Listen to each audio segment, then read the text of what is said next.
Bonsoir. La concordance de la pensée humaine avec les choses suppose la concordance des choses créées avec la pensée créatrice. Dieu fait partie du jeu de la vérité, il en est l'acteur principal, il en est l'auteur.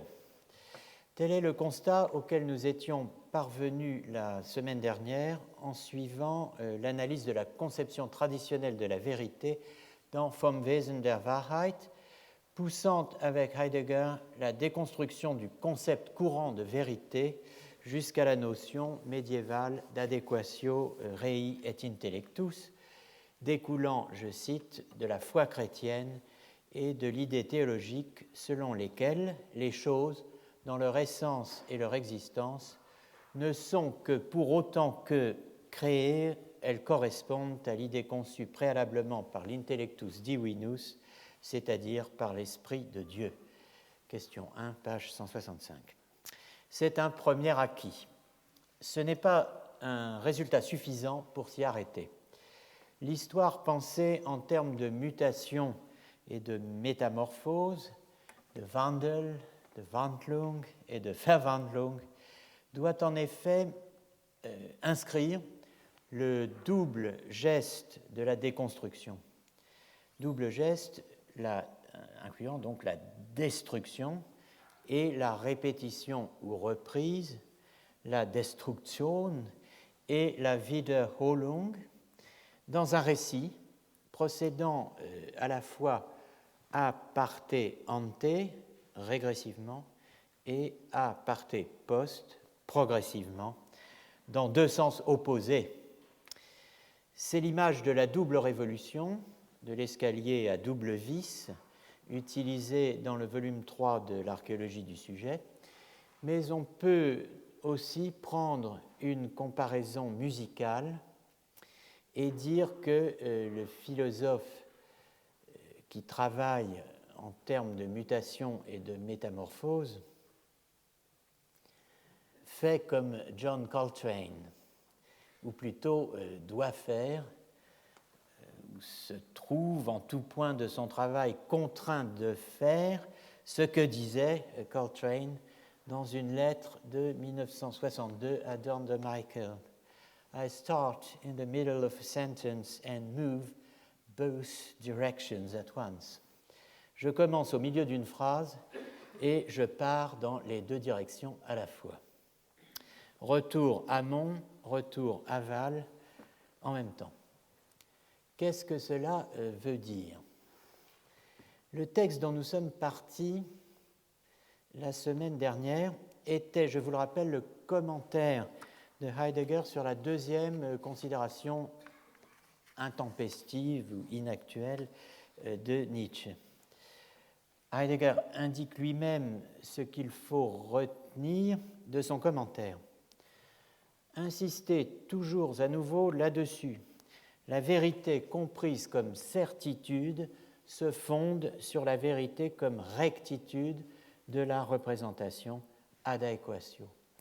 C'est cette interprétation de la vérité qui rend possible l'élaboration et la domination de la relation sujet-objet. Il ne faut pas lâcher trop vite la rectitudo.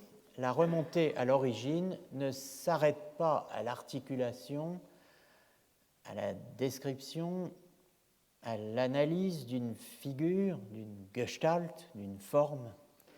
C'est une quête permanente, indéfinie, infinie même, diront ses adversaires. Rappelez-vous le débat Foucault-Derrida. Tout est loin d'avoir été dit sur la rectitude. Côté aval, on est loin, dans ce qu'on a dit et vu ensemble, de la position moderne, autrement dit de la révolution copernicienne.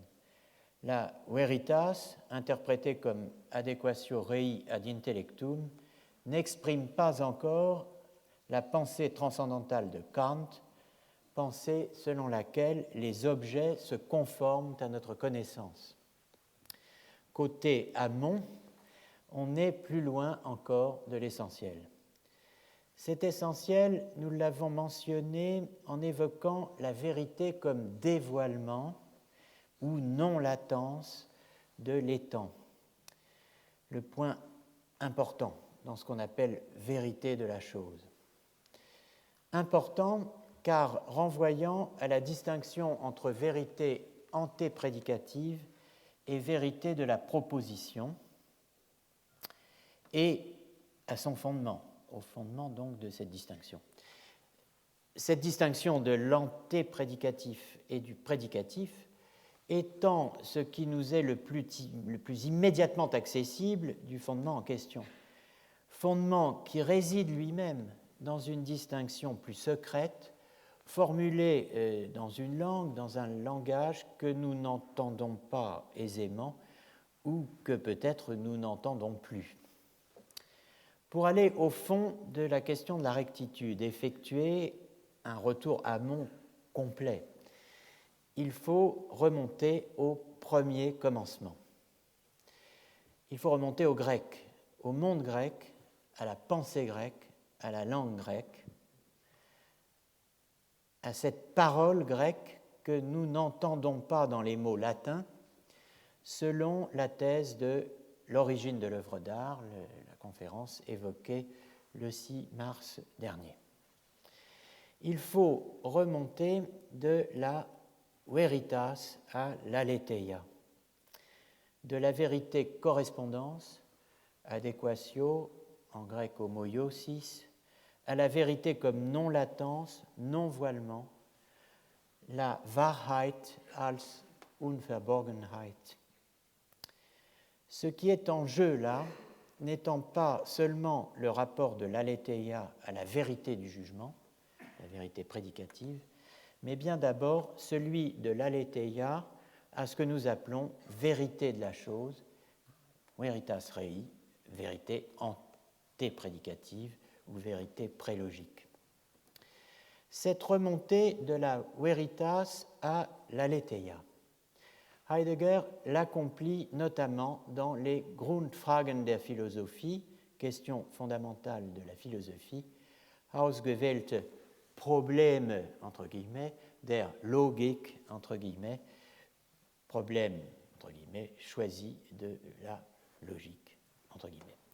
De fait, il introduit dans ce cours du semestre d'hiver 37-38 à Fribourg, il introduit la considération grecque de l'aletheia, de la vérité comme non-latence, Unverborgenheit, non-voilement, la Wahrheit als Unverborgenheit, à laquelle il oppose, dit-il, les théories ultérieures.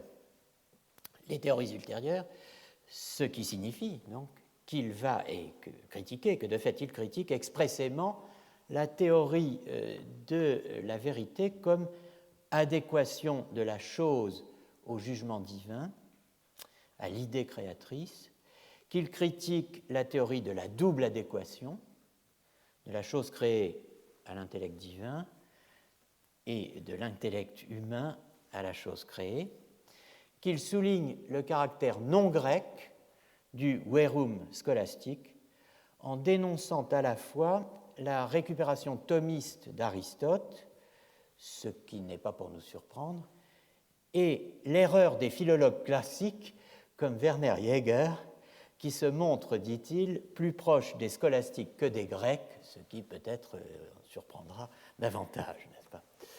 Alors, le point de départ donné au paragraphe 29 de ce cours s'intitule donc « L'expérience grecque du non-voilement, die griechische Erfahrung der Unverborgenheit », comme caractère fondamental de l'étant en tant que tel, als Grundcharakter des Seienden als solchen, et, deuxième thème, das Nichtfragen nach der Aletheia als solcher, l'absence de questionnement sur l'aletheia comme telle.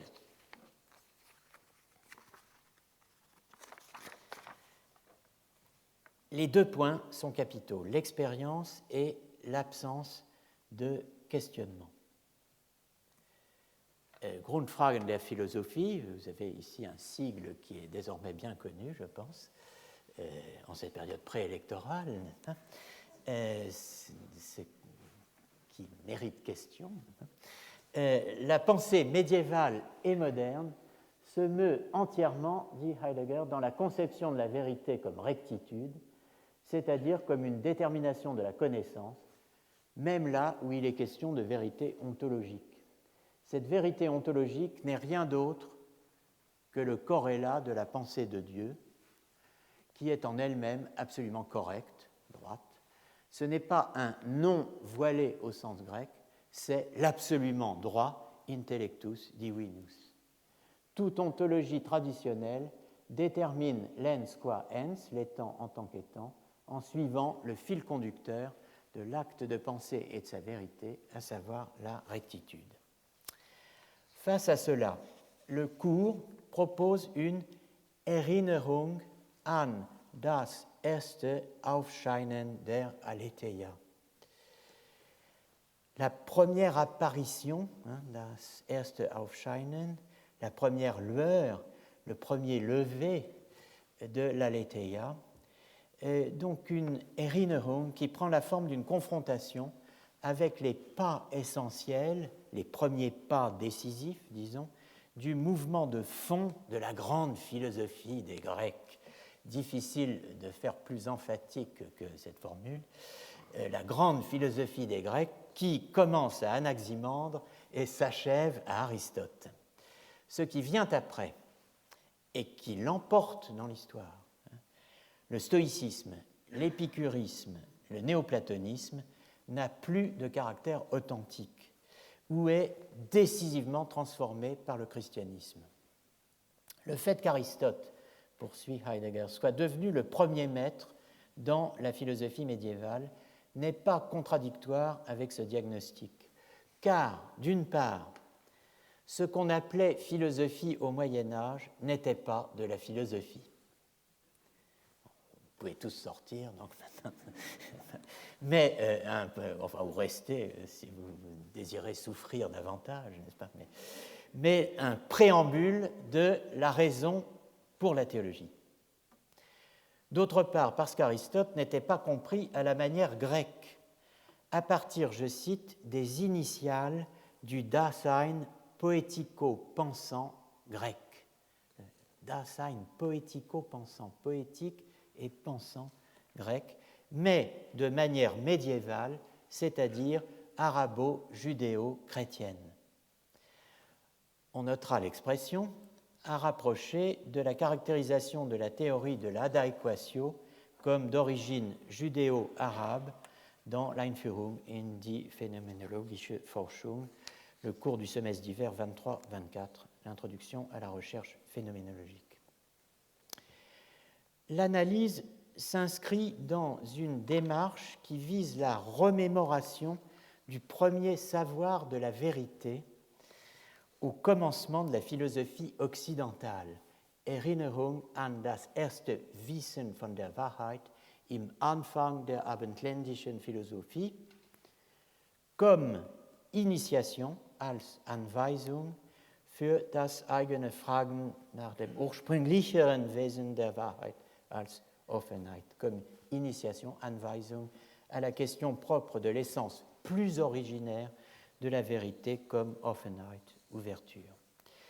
Outre l'allusion au premier commencement et à l'ouverture, Offenheit, terme caractéristique du second Heidegger, l'utilisation du terme Erinnerung mérite d'être notée.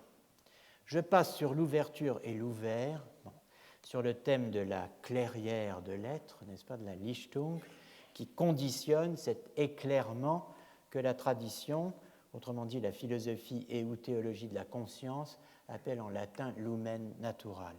Je laisse cela de côté. Je me permets de vous renvoyer sur ce point au texte que j'avais présenté lors du colloque de rentrée 2015 au Collège de France sur la lumière, intitulé « Lumière, conscience et perception, la métaphore optique ». Je laisse ça de côté, je me concentre sur l'Erinnerung. Nous avons rencontré jusqu'ici déconstruction, Abbau, et destruction, Destruktion et Zerstörung. Nous avons aussi rencontré répétition, Wiederholung. Comment traduire Erinnerung? Le mot a une signification en allemand courant, souvenir, évocation, remémoration. On peut penser aussi à anamnèse et à réminiscence. Le terme est utilisé par Hegel dans les pages célèbres de la phénoménologie de l'esprit, consacrée, je cite, c'est dans la partie intitulée « La religion manifeste », dans les pages consacrées, je cite, à l'intériorisation remémorante de l'art grec. La recollection, l'anamnèse et l'Erinnerung est-elle une alternative à la déconstruction ou une partie de la déconstruction? L'idée d'Erinnerung, de faire mémoire, renvoie plus directement à l'oubli, donc à la thématique de l'oubli de l'être, que l'idée de déconstruction qui évoque plutôt les obstacles à surmonter, la méconstruction, à défaire, et en somme donc ce qui fait opposition, ce qui fait opposition à l'anamnèse. Bon, en tout cas, le mot Erinnerung figure dans le titre du dernier texte constituant le deuxième volume du Nietzsche. Ce texte qui s'intitule « La remémoration dans la métaphysique », Die Erinnerung in die Metaphysik. C'est un des textes, ce texte, les plus difficiles de Heidegger. Et je dirais qu'en un sens, l'Erinnerung, la remémoration, est le fin mot, le mot de la fin est le fin mot, pardon, cette détonation, ce blast final explique que je ne prononce jamais sans un effroi le mot fin mot. Donc, c'est le fin mot de l'histoire de l'Estre, Sein avec un Y, c'est le fin mot du travail sur Nietzsche, et c'est aussi le maître mot de Heidegger dans les années 40. Le mot Erinnerung fait évidemment penser à Platon, la réminiscence, mais il y a évidemment d'autres sources. Hegel. Le terme est employé chez Hegel dans un contexte non platonicien, celui de la mort de Dieu, de la mort des dieux, celui de l'évocation des statues des dieux grecs, réduits, je cite, à l'état de cadavres dont l'âme vivifiante s'est enfuie, dit Hegel.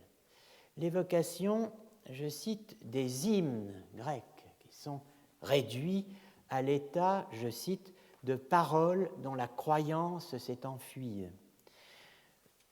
Deux thèmes qui font penser à Hölderlin, non sans raison. Comme on va le voir. Car le mot Erinnerung est aussi un mot de Friedrich Hölderlin, 1770-1843.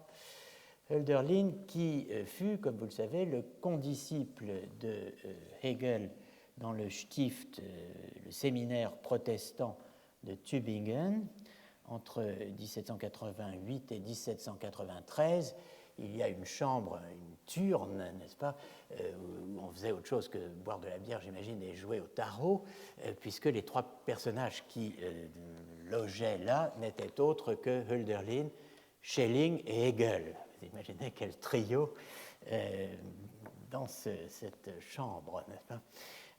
En tout cas, le mot Erinnerung donc, est un mot de Hölderlin, de Hölderlin et de Hegel, mais c'est à ce titre, c'est-à-dire comme mot de Hölderlin, qu'il est employé par Heidegger dans le contexte qui nous intéresse ici. Il est employé dès 1934-35 dans le commentaire sur les hymnes Germanie et le Rhin. Il est employé de rechef en 1942 dans le commentaire sur l'hymne der Ister, autrement dit l'Ister, le nom latin du Danube.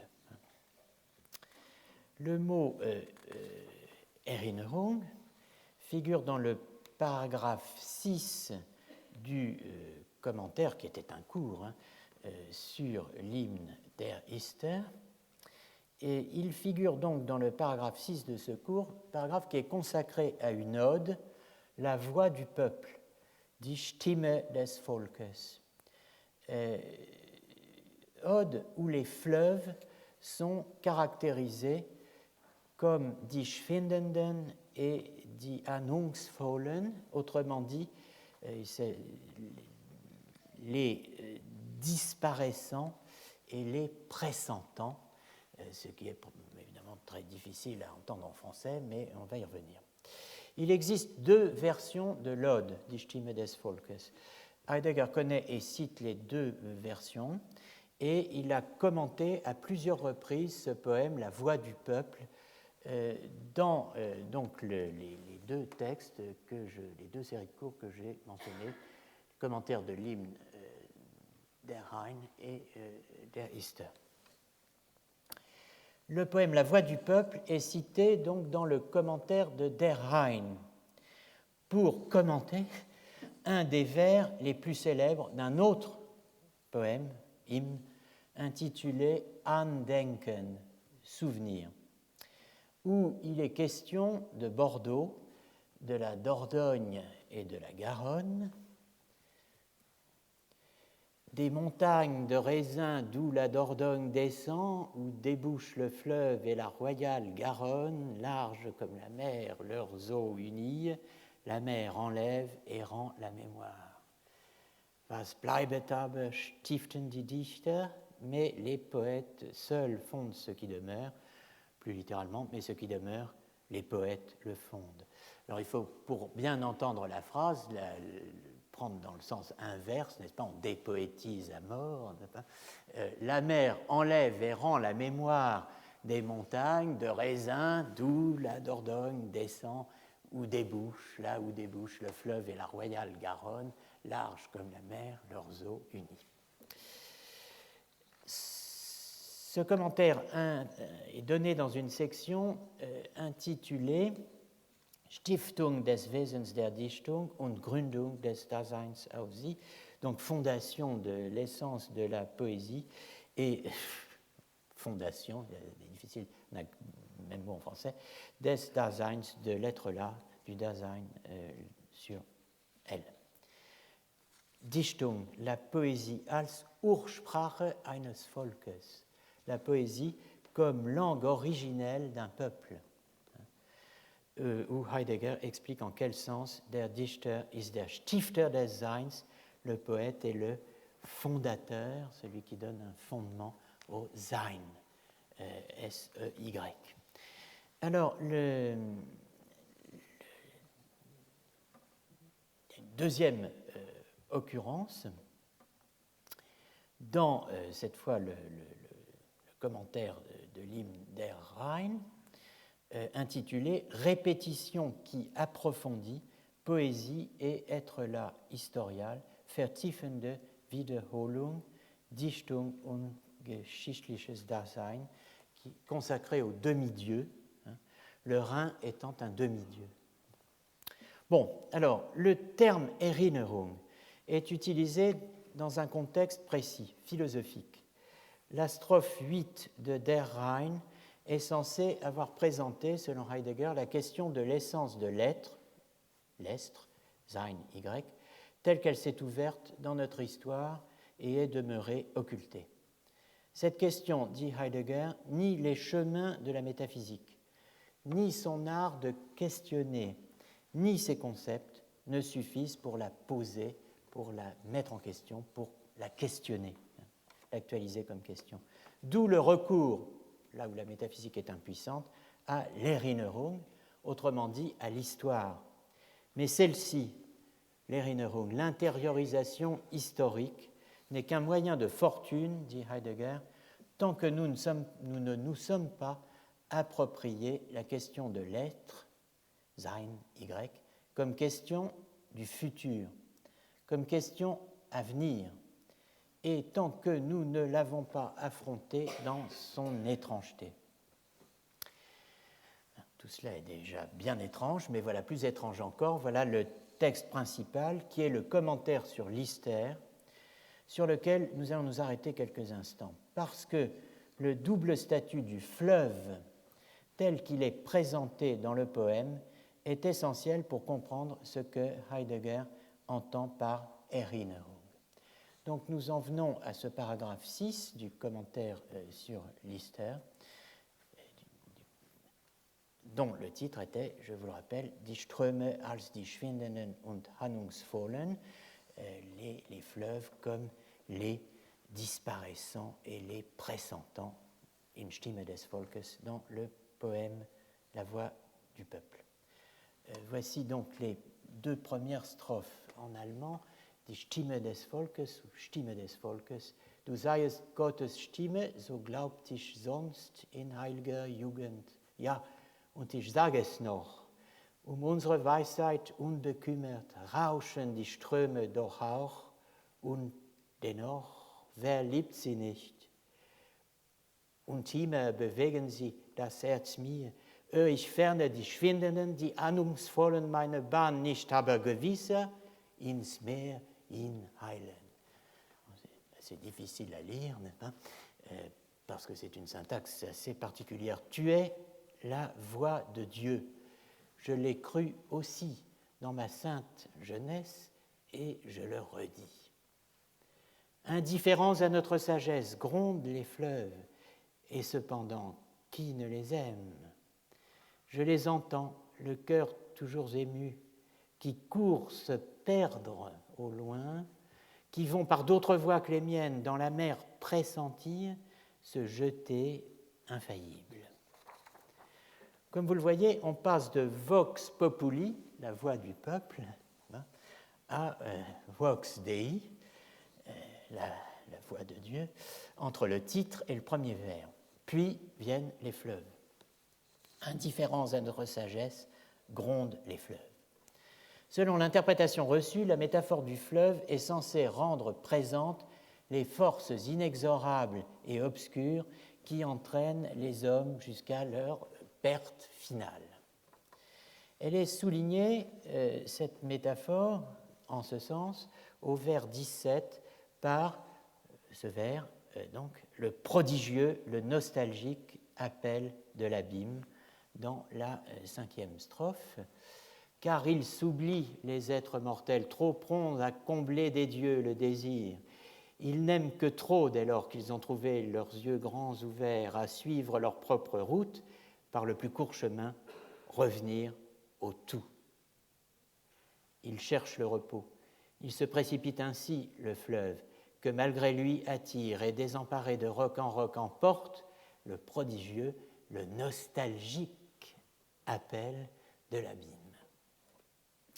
Cette métaphore prend son sens ultime dans la dernière partie de l'ode, illustrant ce que Hölderlin appelle au vers 19 la Todeslust der Völker, le goût de mort, le désir de mourir ou la passion de la mort des peuples. Les peuples mêmes sont du chaos épris, un goût de mort s'empare d'eux.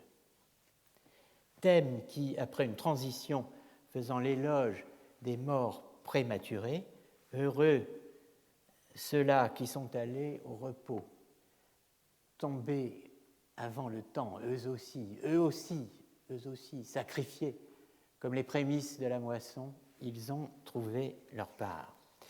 Donc, thème qui, après cette transition faisant l'éloge des morts prématurés, culmine avec les dernières strophes dans l'évocation du suicide collectif des habitants de Xanthos en Thrace, assiégés par les Romains et recommençant joyeusement dans l'embrasement de leur ville un premier geste d'autodestruction accompli jadis par leur père face aux Perses.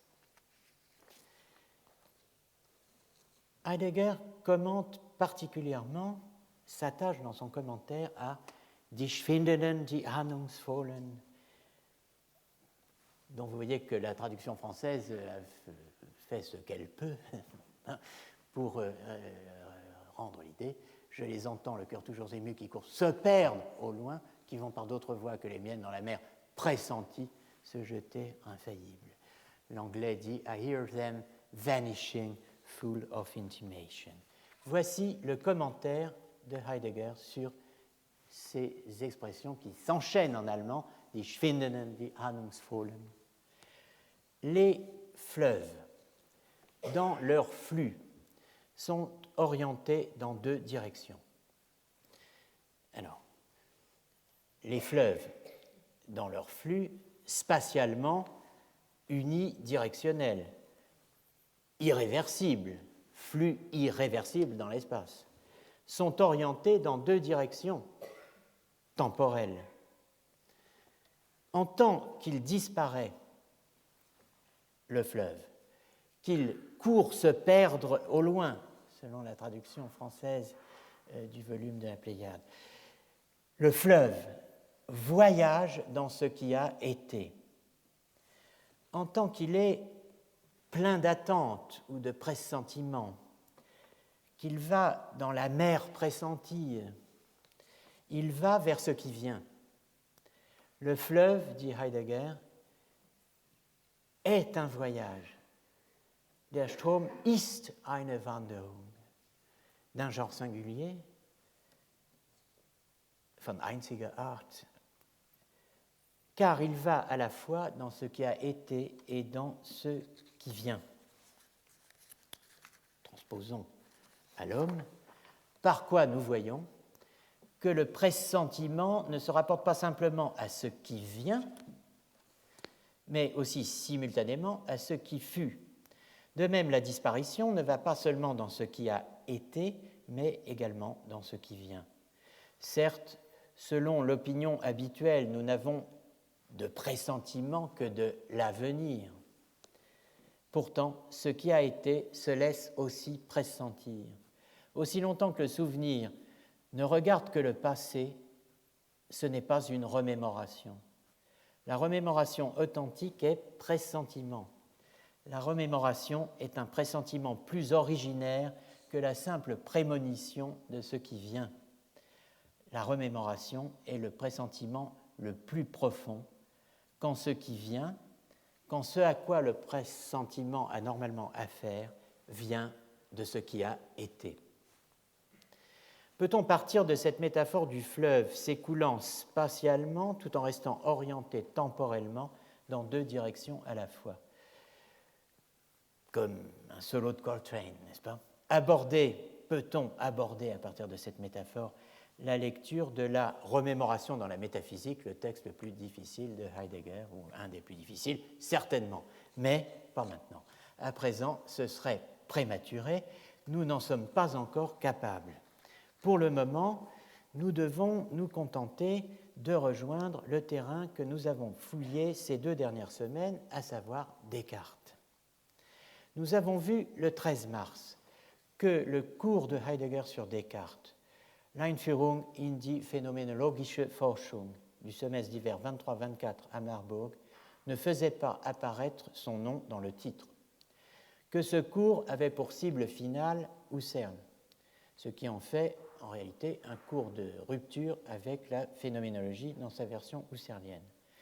Et nous avons noté au passage, grâce au titre des paragraphes de la section intitulée « Retour à l'ontologie scolastique », nous l'avons noté sans pouvoir y insister suffisamment, que le dit cours faisait une place importante au De Veritate de Thomas, donc à cette ontologie et à cette logique scolastique auquel précisément était, selon Heidegger, adossé Descartes et confronté, par voie de conséquence, l'interprétation aujourd'hui de Descartes. Il n'est pas question, dans le peu de temps qui reste, de reprendre le dossier Descartes chez Heidegger. Mais ce n'est pas simplement mon impuissance qui est cause de cela, il y a une bonne raison philosophique à cela, parce que, dirais-je, comme s'il était né pour incarner l'objet idéal d'un travail d'intériorisation remémorante, der Erinnerung, Descartes ne peut précisément être détaché ni de l'ontologie antico-médiévale qu'il reprend, ni de l'idéalisme de Hegel qui le reprend, il conduit aux deux. Descartes mène à Hegel, Heidegger ne cesse de le dire, sous les formes les plus variées, des plus exotériques aux plus ésotériques. Il le dit notamment dans les séminaires de Zurich, de Zollikoon, un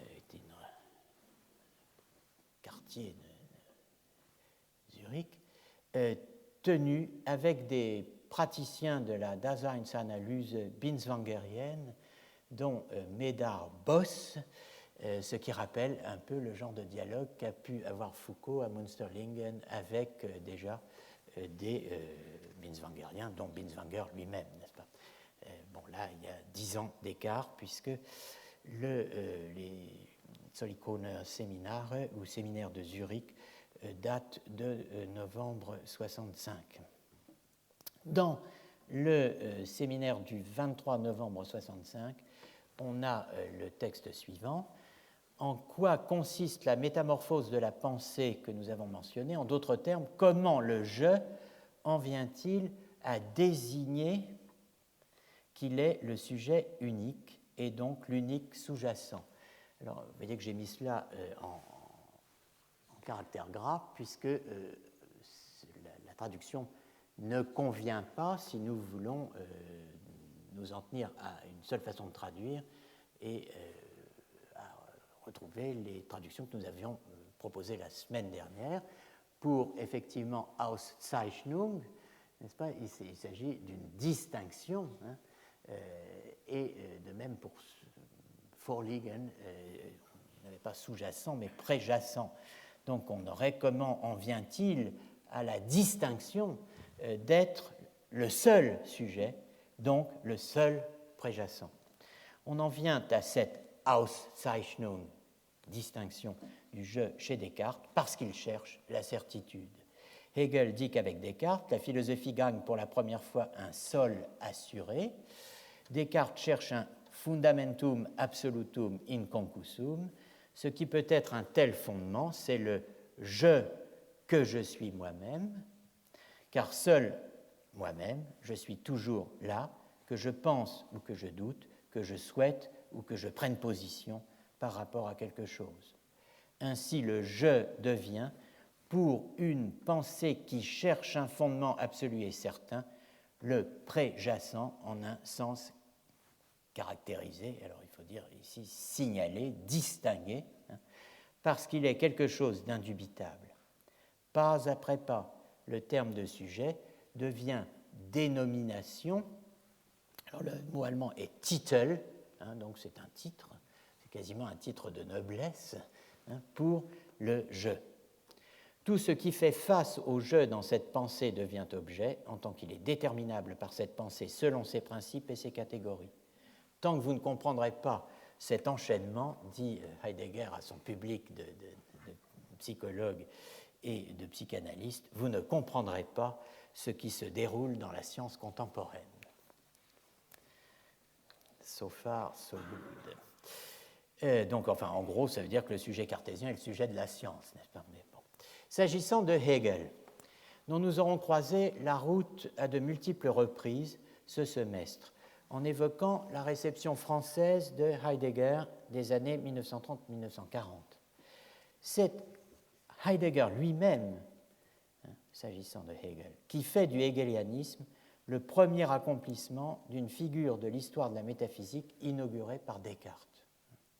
La métaphysique dite de la subjectivité, la métaphysique de la subjectivité étant pour le Heidegger de l'histoire de l'être, le second Heidegger, le début de la fin de la métaphysique.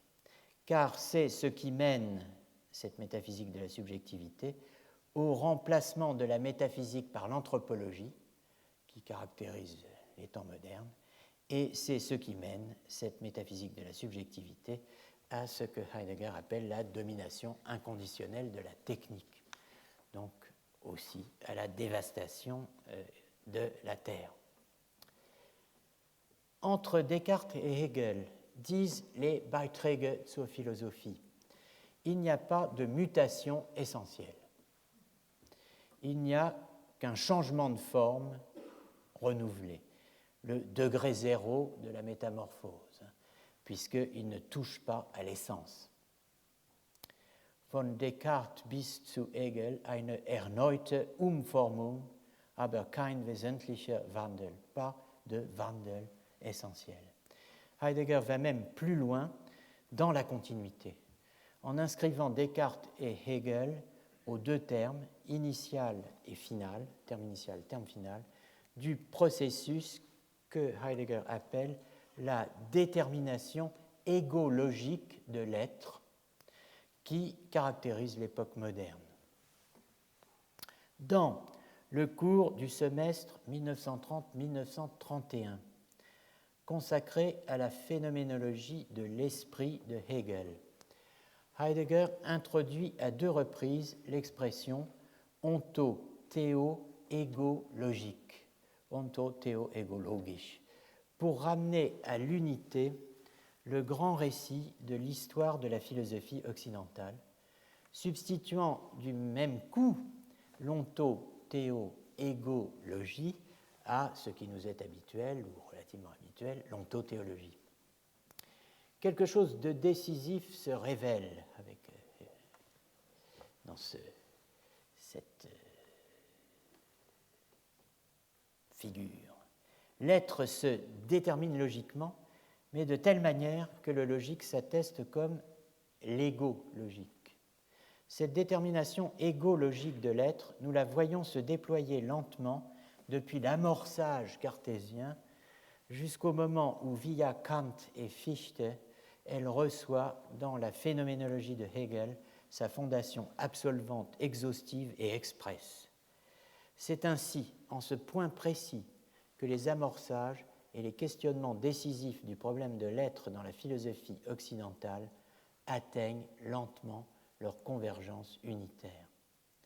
La question de l'on, de l'étant, est ontologique dès le coup d'envoi grec.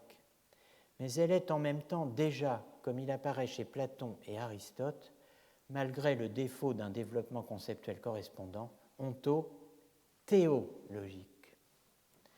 Mais à partir de Descartes, l'orientation de la question se fait en outre égologique. L'ego n'étant pas alors seulement central pour le logos, mais tout aussi bien codéterminant pour le déploiement du concept de théos, Dieu, ce qui d'ailleurs s'était déjà préparé dans la théologie chrétienne. La question de l'être est donc en son tout ontothéo-égologique. L'important est alors que dans tous les cas, nous prononçons le terme de logique. L'expression prégnante de ces rapports, envisagés en leur configuration originaire et leur fondation close, consiste en ceci, que, pour Hegel, l'absolu, c'est-à-dire le vraiment étant, la vérité, est l'esprit, Geist. L'esprit est savoir, logos. L'esprit est moi, ego. L'esprit est Dieu, théos. Et l'esprit est effectivité, l'étant comme tel, on. Bon, je laisse de côté ce texte et je vous renvoie pour l'ontothéo-égologie, dont la phénoménologie de l'esprit serait l'ontologie fondamentale, aux travaux de Jean Grech. De même, je n'entre pas dans le détail des reprises de Descartes par Heidegger, ni même dans la chronologie de ses prises de position successives. Il est clair que, contrairement à ce que disent certains interprètes, il y a une évolution dans la lecture heideggerienne de Descartes, mais surtout, et c'est là que se situe le point principal et le point débattu, il est clair pour moi que Descartes a occupé Heidegger du début à la fin de sa carrière. Enfin, je vous renvoie ici à la somme de 568 pages, n'est-ce pas, de Christophe Perrin, Entendre la métaphysique, les significations de la pensée de Descartes dans l'œuvre de Heidegger, paru en 2014. Je me concentre sur un aspect, un moment, un élément de ce que Christophe Perrin, dans un article de 2010, a appelé l'anticartésianisme prétendu de Heidegger. Perrin intervient dans une controverse sur ce thème. Heidegger est-il ou non anti-cartésien? Il répond non, et c'est un aspect de cette question que nous allons considérer brièvement maintenant.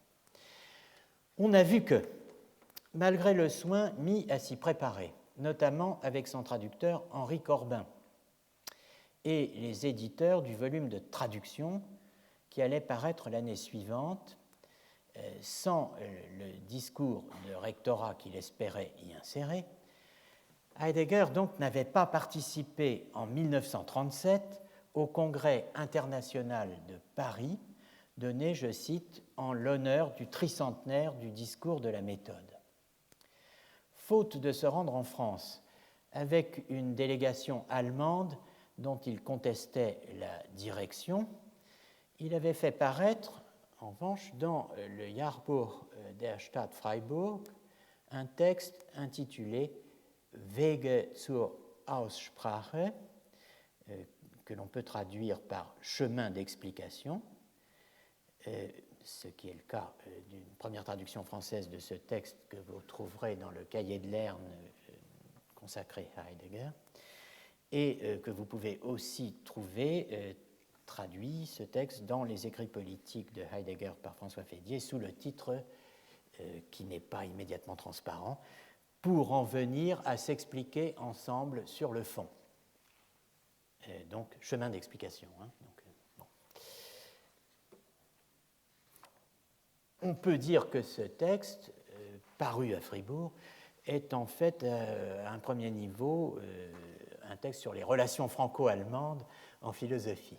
Mais je n'ai pas le temps d'évoquer cela. Il aurait fallu le lire, ce texte, pour mettre en perspective équitablement celui que je vais à présent évoquer, à savoir le cours du semestre d'été 1933, dit Grundfrage der Philosophie, la question fondamentale de la philosophie. Je ne peux pas le faire, faute de temps, mais il faut dire au moins un mot du cours. Si je ne peux pas parler de Zur Aussprache, mais on doit parler du cours du semestre d'été 33.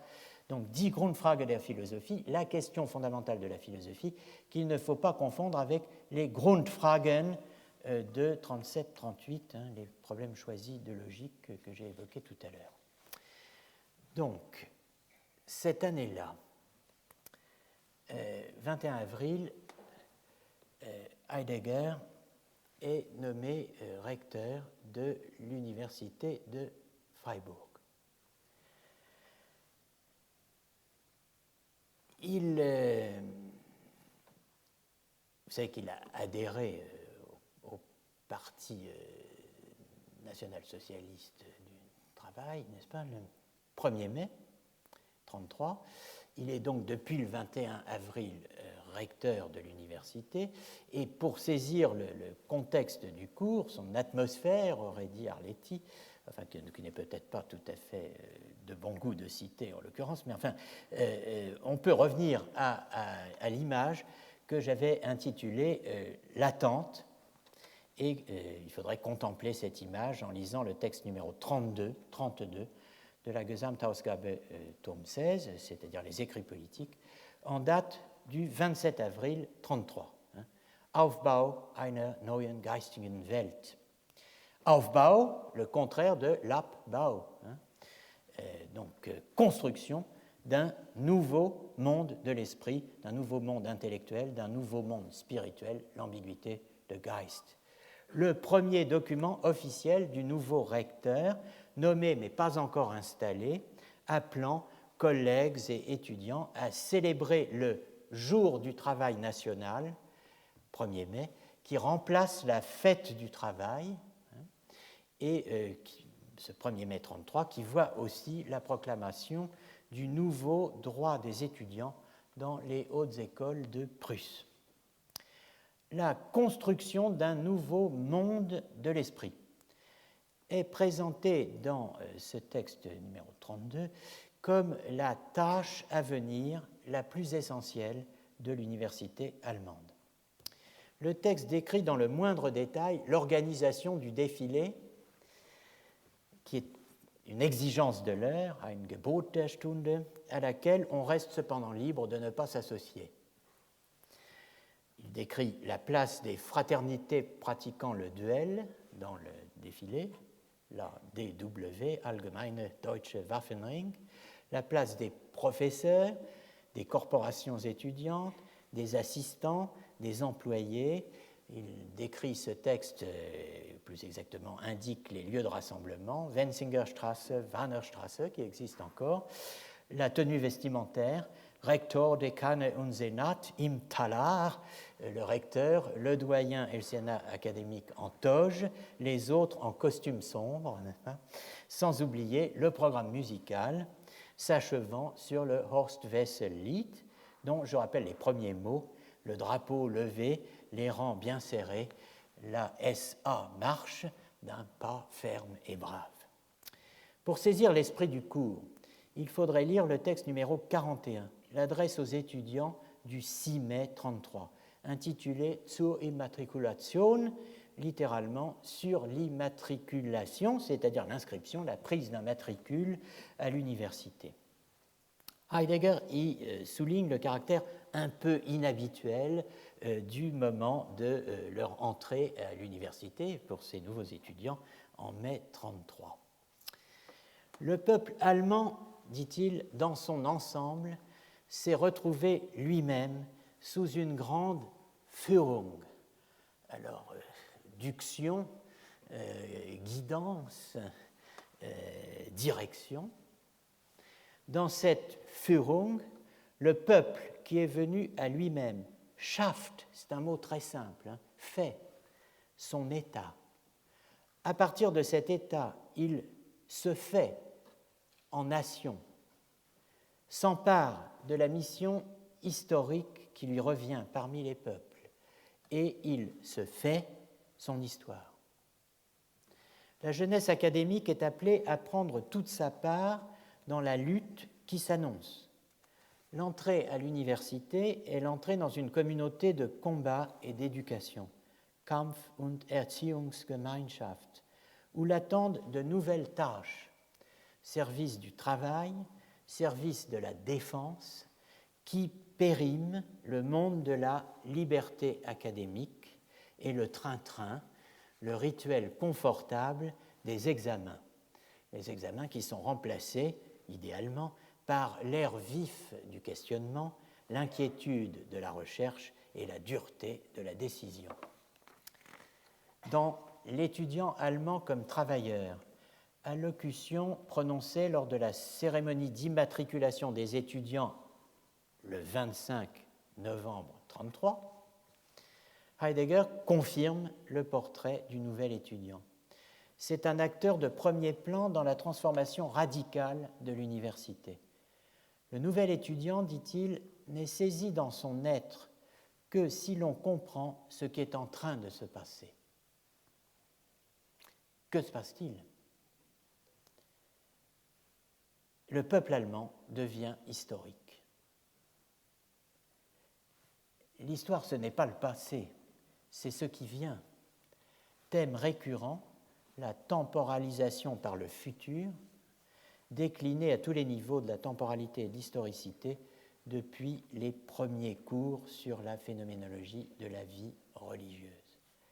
Que se passe-t-il ? Qu'est-ce qui a lieu ? Les Allemands deviennent un peuple historique. Est-ce à dire qu'ils n'ont pas d'ores et déjà une longue histoire, pleine de hauts et de bas ? Certes, mais avoir une histoire ne signifie pas encore être historique.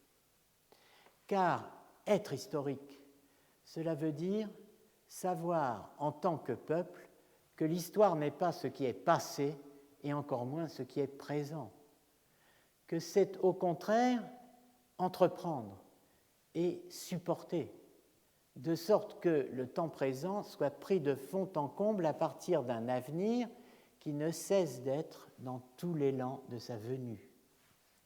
L'avenir d'un peuple ne consiste aucunement en ce qui n'est pas encore. Il n'est que comme venu, il vient. Et c'est en venant ainsi qu'il est là, au cœur de la décision sachante, par laquelle le peuple se le rappelle à soi-même et ainsi se porte extatiquement jusqu'au sein de l'élan dans lequel le destin s'adresse à lui. Être historique, c'est devoir et pouvoir donc aussi se former à assumer la forme heideggerienne du devoir de mémoire. La tâche à double orientation amont-aval de l'Erinnerung, qui décrit 10 années plus tard avec les mots de Hölderlin, 10 années plus tard avec les mots de Hölderlin le cours du semestre 42 sur Lister, au moment où, j'insiste, la Seconde Guerre mondiale est en train de basculer.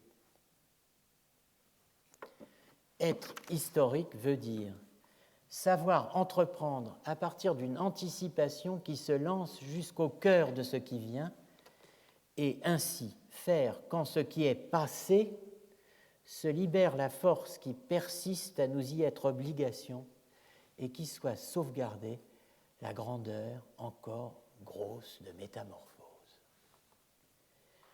Tous ces mots, nous les connaissons. Nous les avons entendus sur les rives de l'Ister, sur les berges du Rhin. D'où vient notre malaise? D'un détail.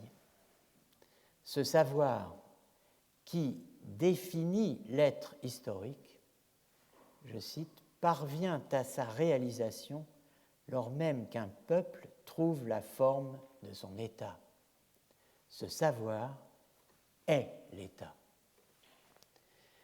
Je reviens au cours du semestre d'été 1933, dit Grundfrage der Philosophie.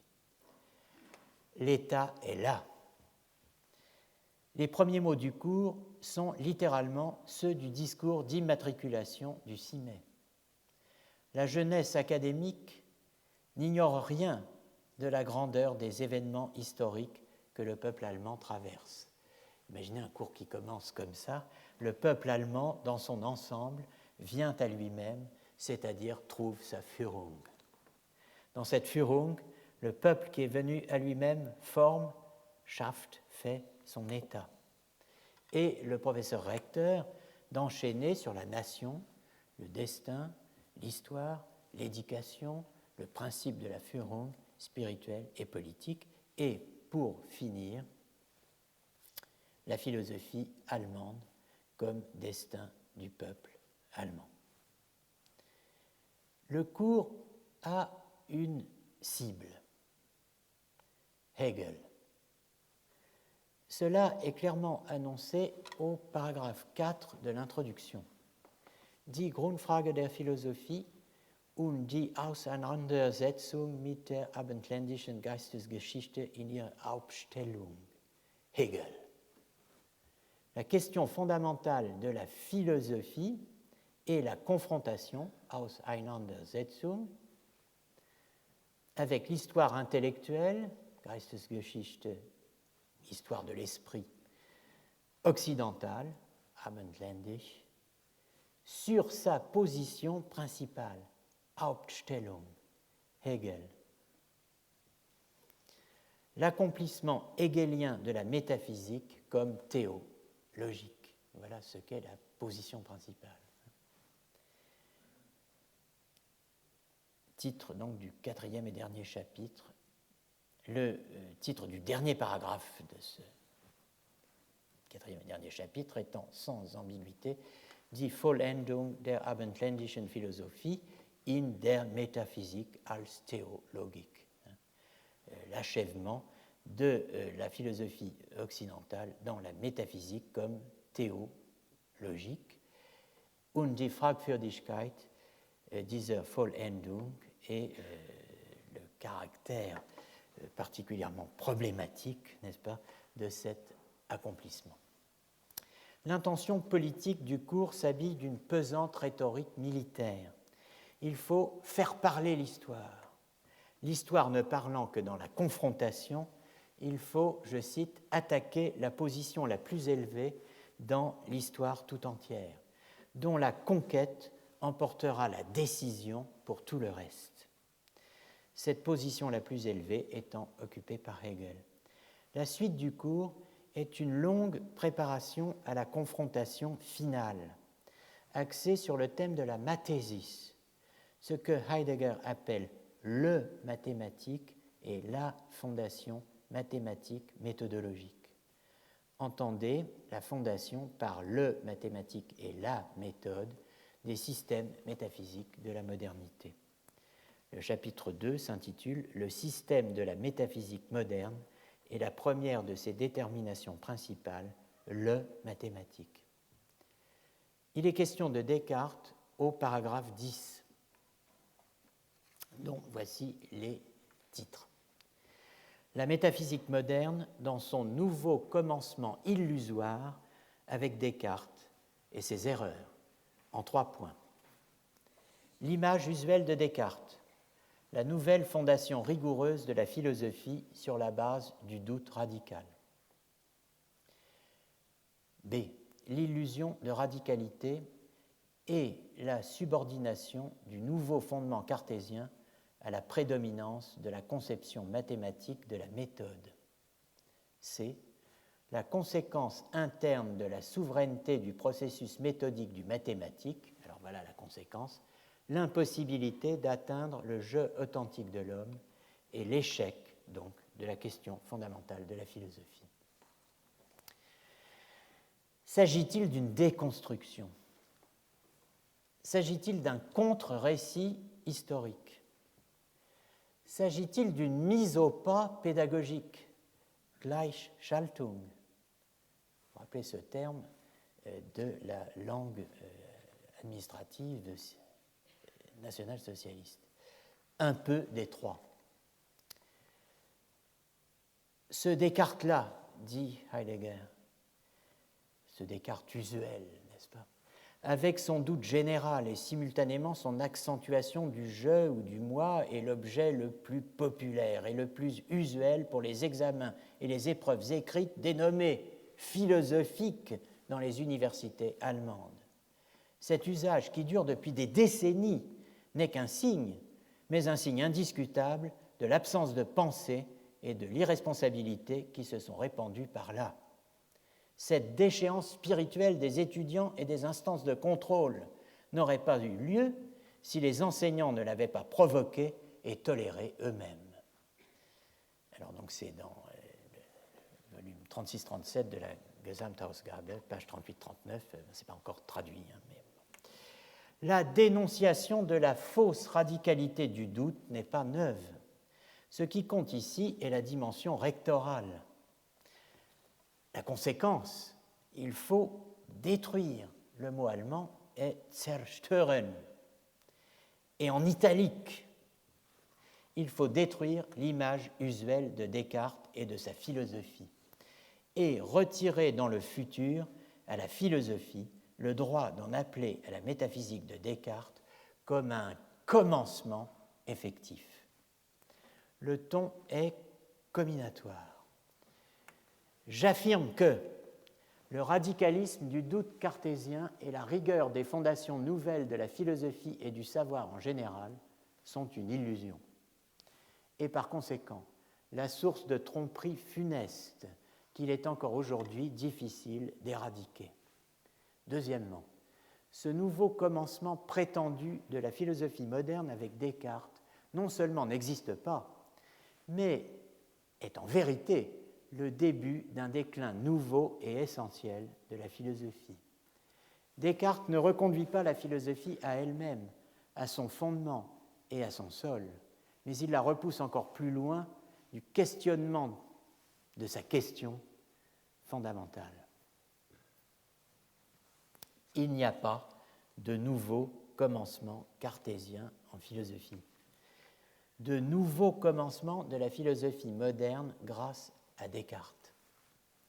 Ce que l'on doit à Descartes, c'est d'avoir poussé plus loin le déclin essentiel de la philosophie, de l'avoir éloigné de la question fondamentale. Prouver ces deux assertions, c'est faire le premier pas dans l'attaque visant Hegel. Au dénouement près, Hegel plutôt que Kant. Le socle de ce cours enfiévré est le même que celui des Grundfragen der Metaphysik, le cours donné à Fribourg dans le semestre d'hiver 35-36, quelques mois plus tard.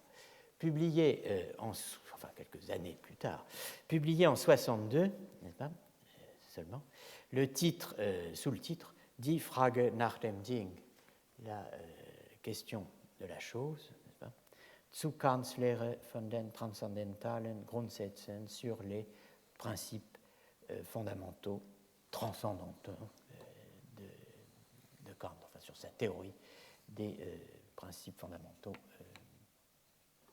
transcendantaux. Traduit donc en 1971 sous un titre plus simple, Qu'est-ce qu'une chose ? Texte qui contient un développement capital sur le sujet insigne cartésien intitulé Descartes cogito sum, ich als ausgezeichnetes Subjektum,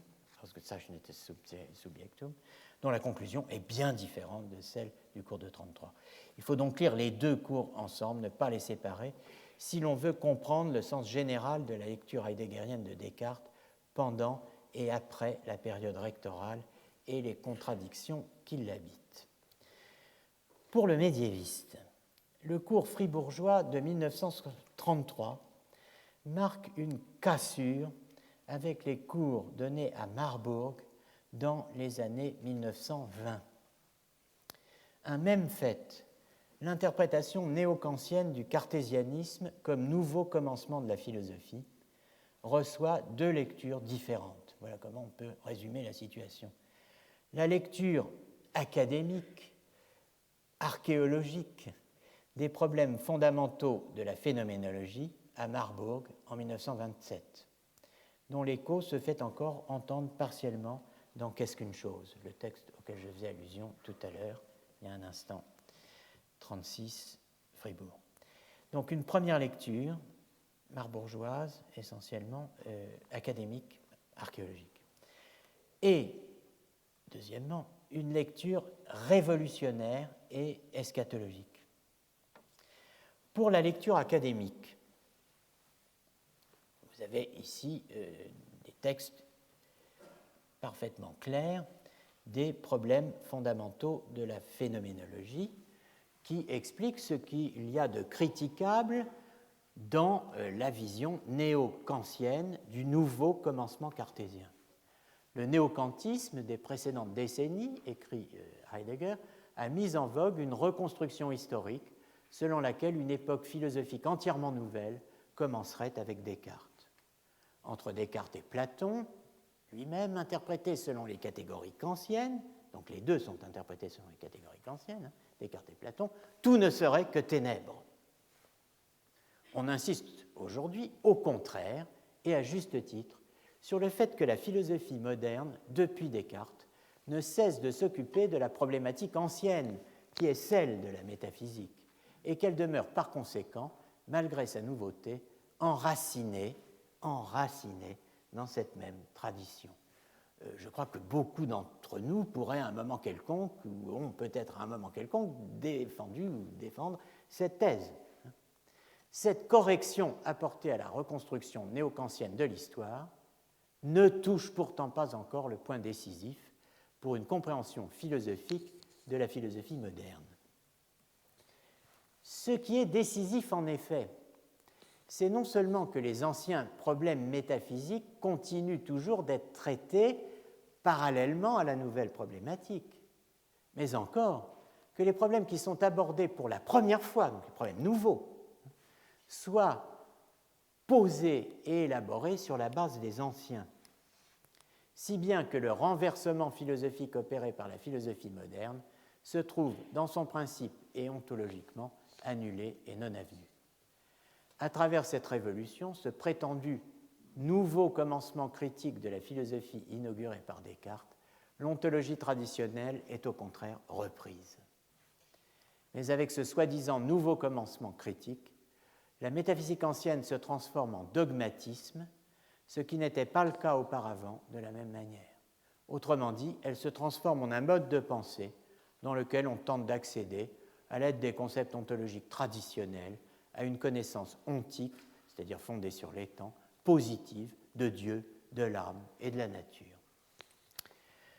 La conséquence, disons, de cette révision de l'interprétation néo-kantienne mettant l'accent sur la dimension traditionnelle du nouveau commencement cartésien, la conséquence de cela, dit Heidegger, c'est seulement, c'est pas de quoi s'arracher les cheveux, bon, mais enfin, c'est la métaphysique scolaire, analysée dans les cours de 33 et de 36, donc, tout le courant dogmatique anti-kantien, si l'on peut dire, des rénovateurs, et on peut le dire, des rénovateurs de Leibniz et de Wolff, les restaurateurs ontothéologiques de la métaphysique, quelle que soit leur position, et cela va donc des dogmatiques proprement dits, comme Eberhard et Maass, qui, contre la critique de la raison pure, se revendiquent explicitement comme dogmatiques, et cela va jusqu'à Hegel lui-même.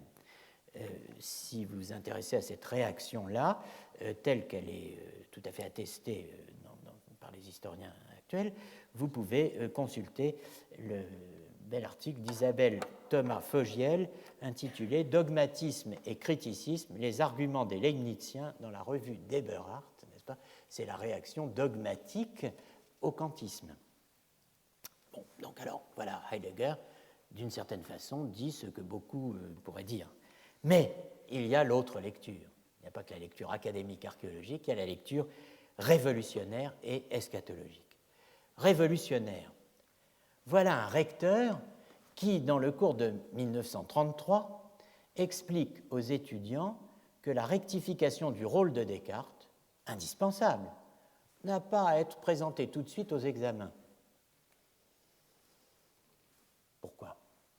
Eh bien parce que le plus urgent est que les étudiants soient amenés, je cite, à se rendre compte et comprendre à quel point la philosophie est complètement étrangère au domaine des examens et de ce qui peut être testé, évalué, examiné au sens usuel du terme. Wie gänzlich die Philosophie aus dem Bereich der Prüfungen und des Prüfbaren im üblichen Sinne herausfällt. On rêve peut-être ici ou là de recteurs de ce genre, n'est-ce pas ? Bon.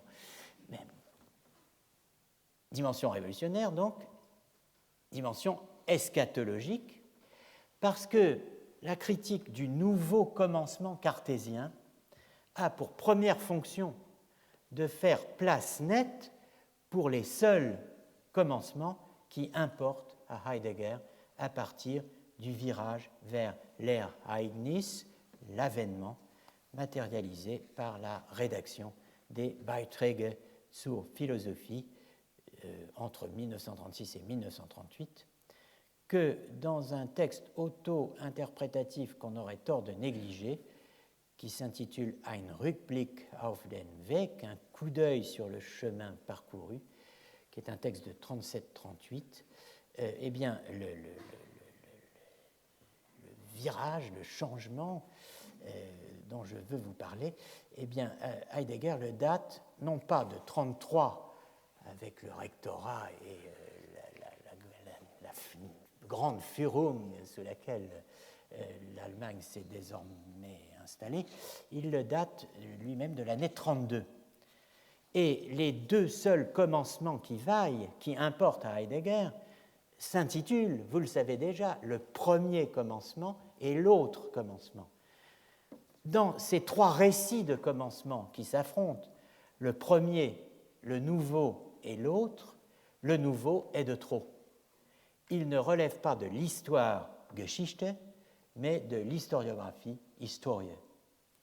Dans les cahiers noirs, mars 32, Heidegger note ceci,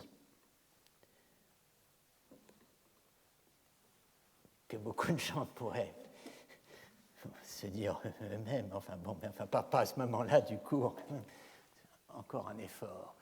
Aujourd'hui, je suis en toute clarté arrivé à un point où tout ce que j'ai écrit jusqu'ici m'est devenu étranger. Bon, il est sympathique quand même, par certains côtés.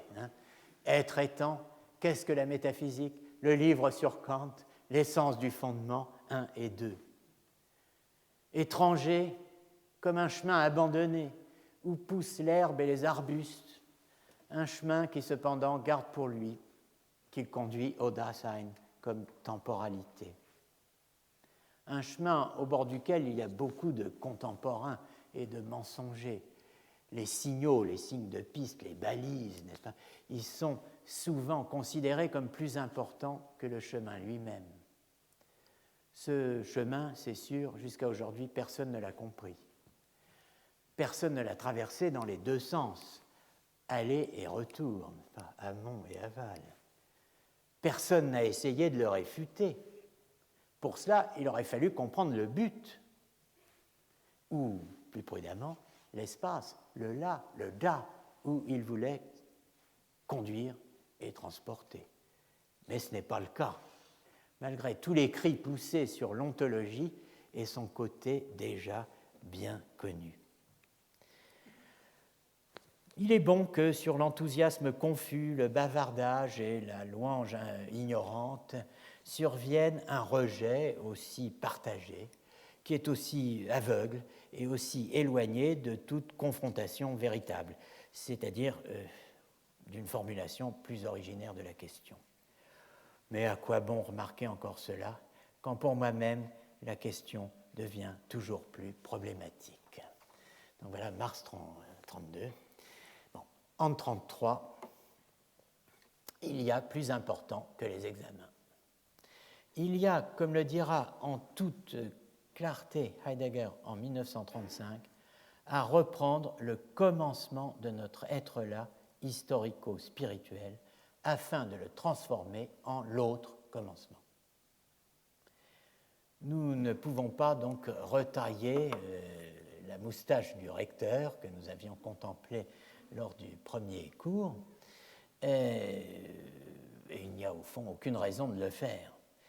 Nous devons en revanche garder présent à l'esprit que les imprécations rectorales des années 33-34, dont j'aurais pu donner maints autres exemples, s'inscrivent dans un scénario plus vaste, eschatologique, qui est celui des deux commencements. Le premier commencement et l'autre commencement, où je vois une version sécularisée de l'histoire du salut, Heilgeschichte, un salut sans Dieu qui reste pour nous ici intégralement à penser. Il y a, dit Paul Ricoeur, deux manières fort différentes de constituer la tradition. D'une part, on rapporte les actes fondateurs. Ce serait, en langage heideggerien, le premier commencement. D'autre part, on annonce une nouvelle économie de l'histoire. Ce serait, en langage heideggerien, le nouveau commencement. La prédication du royaume de Dieu comme prophétie du Dieu qui vient n'est cependant pas la répétition des origines. C'est à ce genre de structure, si je puis dire, que nous sommes confrontés si nous regardons de plus près l'articulation problématique, assurément, du premier commencement et de l'autre commencement. Bon, mais je dis que cela reste intégralement à penser. Ce constat douloureux survient au moment où je dois conclure le travail de l'année. Un pas en avant, deux pas en arrière, voilà, je le crains, ce qu'aura été ici même ma pratique de Lehrerinnerung. Avec cette dernière séance d'un semestre décidément toujours trop court, toujours plus court, n'est-ce pas, nous allons devoir à présent, de toute façon, l'interrompre, cette pratique de Lehrerinnerung. Nous sommes assis sur les fleuves du devenir, le fleuve gronde, le débit s'accélère, il faudra bientôt perdre la parole. Ein Zeichen sind wir deutungslos. Essayons malgré tout de voir et de dire, debout sous les porches, non pas de Jérusalem, mais du Collège de France, où nous en sommes du parcours imprudemment intitulé Destructio Destructionis. la description du Wandel, de la métamorphose anagrammatique de la rectitude médiévale en certitude des modernes, débouche sur une question qui est la question que pose l'expression « histoire de l'être ». Qui est l'agent de l'histoire? Qu'est-ce qui fait passer d'une figure à l'autre, d'une gestalt à l'autre? Qu'est-ce qui fonde un tel passage? Qu'est-ce qui l'accomplit? Heidegger lui-même pose ces questions. Écoutons-le les poser. C'est la meilleure manière, la plus radicale, la plus difficile à entendre aussi, mais la plus nécessaire pour éviter les contresens, de poser la question de l'articulation entre histoire de la vérité et histoire de l'être. La question principale qui nous a occupés et qui nous occupera de rechef dans les mois qui restent. C'est aussi une manière de revenir sur la question de l'errance et de l'erreur. La question où nous avons vu se rejoindre Heidegger et Foucault sans comprendre ni arriver à dire exactement en quoi ils se rejoignaient et se séparaient d'ailleurs, sous les plumes embarrassées, ou plutôt dans notre lecture embarrassée de Foucault lui-même, de Paul Venn, de Janicot et de Heidegger. Alors voici les questions de Heidegger. Je les emprunte au cours sur la deuxième considération inactuelle de Nietzsche et elles portent sur la vérité. Quelle est l'origine du changement de l'essence de la vérité et du passage de la rectitude à la certitude, à la sûreté et à l'assurance? Qui détermine l'essence de la vérité? L'homme et son libre arbitre? Qu'est-ce donc que l'homme? Et qui est-il? L'homme n'est-il pas déjà lui-même, et précisément lui, assigné, d'ores et déjà assigné, toujours déjà assigné à une détermination essentielle de la vérité, laquelle, par conséquent, n'est pas en son pouvoir? Donc il pose les questions et il fait deux réponses hyper condensées et passablement énigmatiques. La vérité est dans son essence vérité de l'être, avec S, c'est donc Sein. L'être lui-même décide de l'essence. Comment, par exemple, alors l'édition du texte rend très exactement ce que les notes manuscrites contenaient, ou la version dactylographiée qui en a été tirée contenait, à savoir le Zum Beispiel est entre guillemets. Donc, alors, on ne sait pas s'il se rattache à comment, donne-moi un exemple, ou comment, par exemple, sur un ton un peu, comment dirais-je, énervé. Qu'est-ce que je raconte? Alors, comment, par exemple, sur le mode du refus de soi-même. Donc, l'être lui-même décide de l'essence sur le mode du refus de soi-même. Tant et si bien que l'être livre l'homme à lui-même, puisqu'il se refuse, livre l'homme à lui-même, le laisse exploiter les temps et lui remet de s'assurer de lui-même au milieu de l'étang et abandonne l'étang, point virgule, Seinsverlassenheit, abandonnement, traduit-on parfois, de l'être. Première réponse. Deuxième réponse, tout aussi transparente, ou bien au premier commencement, la physis, l'éclosion, et comment elle décide de l'essence de l'aletheia et de sa nécessaire absence de fondement, infondation, dont procède l'Einsturz, l'effondrement, puis la survenue de la rectitude.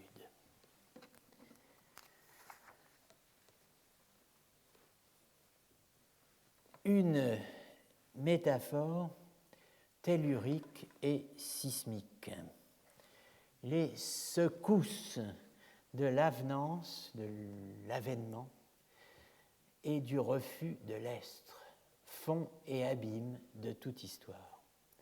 Die Stöße der Ereignung und Verweigerung des Seins, Grund und Abgrund aller Geschichte. Tout est là. La Seinsverlassenheit, que j'ai mise en rouge, cet abandonnement de l'être qui a pour guise Weise l'oubli de l'être, Seinsvergessenheit. Donc, l'être nous abandonne, mais la manière dont se traduit, si je puis dire, cet abandonnement, c'est que nous oublions l'être. L'oubli de l'être est l'expression, la guise Weise de la Seinsverlassenheit. Les deux caractéristiques essentielles de la Seinsverlassenheit, quand on lit un peu, par exemple, les Cahiers noirs, eh bien, c'est ce que les Cahiers noirs appellent, ces deux guises, Planetarismus, c'est dans les Überlegungen 15, paragraphe 17-20, et Idiotismus, Überlegungen 15, paragraphe 22. Planétarisme, c'est la version heideggerienne de la mondialisation. Et idiotisme, c'est la version heideggerienne de l'individualisme libertarien. C'est à lire. Le trio formé par l'aletheia, la rectitudo et la certitudo. La Wahrheit, la vérité au sens grec de l'Unverborgenheit, le non-voilement, la non-latence. La Richtigkeit, la rectitude, donc aussi l'adéquatio, la vérité correspondance, et la Gewissheit, la certitude. Tout est là. Et aussi le refus, et l'errance, et la latence, et le voilement, et le fond et l'abîme de l'être et de l'histoire. Donc, la trame du grand récit heideggerien est là tout entière, qui part d'un constat simple, au fond, aux conséquences exponentielles, immaîtrisables, et qui tient en une phrase de Zeit und Sein, temps et être. In dem Esti verbirgt sich das Es gibt. Dans le esti, est en grec, c'est, est en retrait, se retire, se cache, en allemand, es gibt, que nous traduisons par il y a, mais dans lequel on peut entendre ça donne. Es gibt sein, ça donne l'être. De quoi? De l'étant. Qui ça? Eh bien, l'estre. Dans le esti est en retrait le il y a. En français, on ne voit pas du tout ce que veut dire Heidegger, sauf à être capable de distinguer entre la Es gibt Existenz allemande, n'est-ce pas, de certains logiciens allemands, l'existence au sens du il y a et l'existence au sens de l'être qui existe effectivement. Par exemple, on peut dire qu'il y a une chimère, donc je peux dire qu'il n'y a pas de chimère. C'est le paradoxe de Meinong. Le il y a n'implique pas l'existence effective. C'est ce qui permet, par exemple, de construire une théorie des objets dans la philosophie autrichienne. Bon, mais le il y a s'entend ici en allemand, es gibt, es, ça donne, es gibt sein. On pourrait, alors si on ne veut pas multiplier les acrobaties sur ce es gibt, on pourrait aussi dire l'histoire de l'être débute par l'oubli de l'être, en ceci que l'être retient son essence, ne la laisse pas se manifester, en retenant sa différence d'avec les temps.